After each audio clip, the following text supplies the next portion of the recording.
ఏలేశ్వరం పట్టణంలోని క్వారీపేట ప్రాంతంలో అఖిల భారత దివ్యాంగుల హక్కుల పోరాట సమితి ఫౌండర్ జాతీయ అధ్యక్షుడు కస్తాల సుధాకర్ ఆధ్వర్యంలో సుమారు 50 మంది దివ్యాంగులకు ఆదివారం రగ్గుల పంపిణీ కార్యక్రమం ఏర్పాటు చేశారు। ఈ కార్యక్రమానికి ముఖ్య అతిథిగా తెలుగుదేశం పార్టీ యువ నాయకుడు కౌన్సిలర్ బోధిరెడ్డి గోపి పాల్గొన్నారు। ఈ సందర్భంగా గోపి మాట్లాడుతూ దివ్యాంగుల రక్షణ నిమిత్తం అన్ని వసతులతో కూడిన కమ్యూనిటీ హాల్ నిర్మాణానికి కృషి చేస్తామని, దివ్యాంగుల విద్య వైద్య సౌకర్యాలు మెరుగుపరచడానికి కూటమి ప్రభుత్వం పెన్షన్ 3000 రూపాయల నుండి 6000 రూపాయలకు పెంచిందన్నారు। అలాగే కస్తాల సుధాకర్ మాట్లాడుతూ దివ్యాంగుల క్రీడలతో పాటు అన్ని రంగాల్లోనూ విజయం సాధించేందుకు ప్రభుత్వాలు చేస్తున్న కృషికి అభినందనీయమన్నారు।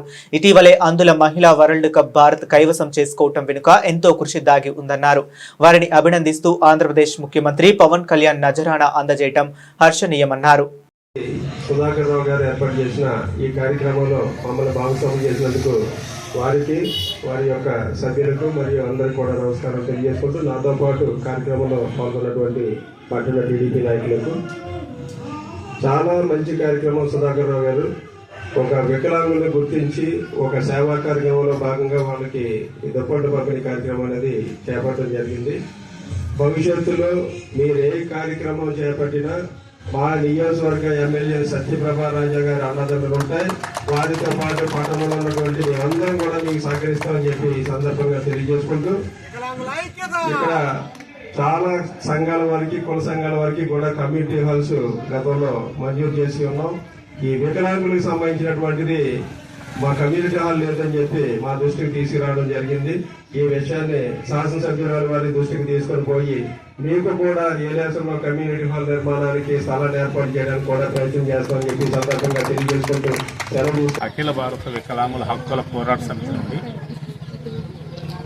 నేషనల్ ప్రెసిడెంట్గా కస్తాల సుధాకర్ రావు ఇక్కడ ఏలేశ్వరం క్వారీపేటలో అంబటి రాజకుమారి ఆంధ్రప్రదేశ్ అధ్యక్షురాలుగా వారిని ఆహ్వానించడం।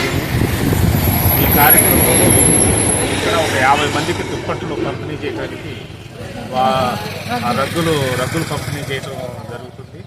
వారి చేతుల మీదుగా ఈ లోకల్ నాయకులు గోపి గారు మరియు వార్డు కౌన్సిలర్ గారు వీరందరినీ ఆహ్వానించారు। వారితో పాటు హైదరాబాద్ నుంచి నన్ను ప్రత్యేకంగా ఈ రగ్గులు సహాయంగా ఉందని, మాకు సహాయం చేయండి అని మాకు కోరటం జరిగింది। దానికి నేను అక్కడి నుంచి వారికి ఆ సహాయాన్ని అందించాలని ఇక్కడ నూతన కమిటీని కూడా ఏర్పాటు చేసే ఉద్దేశంతో రావటం జరిగింది। ఇక్కడ నా ఎంతోమంది వృద్ధులకి నేను సహాయం చేశాను ఇక్కడ రగ్గులు, మరి అందుని బట్టి తీసుకున్న వారు కూడా ఎంతో సంతోషిస్తూ ఉన్నారు। ఈ మీడియా పరంగా కూడా మమ్మల్ని మరి ఆహ్వానించినందుకు చాలా థ్యాంక్స్, ధన్యవాదాలు।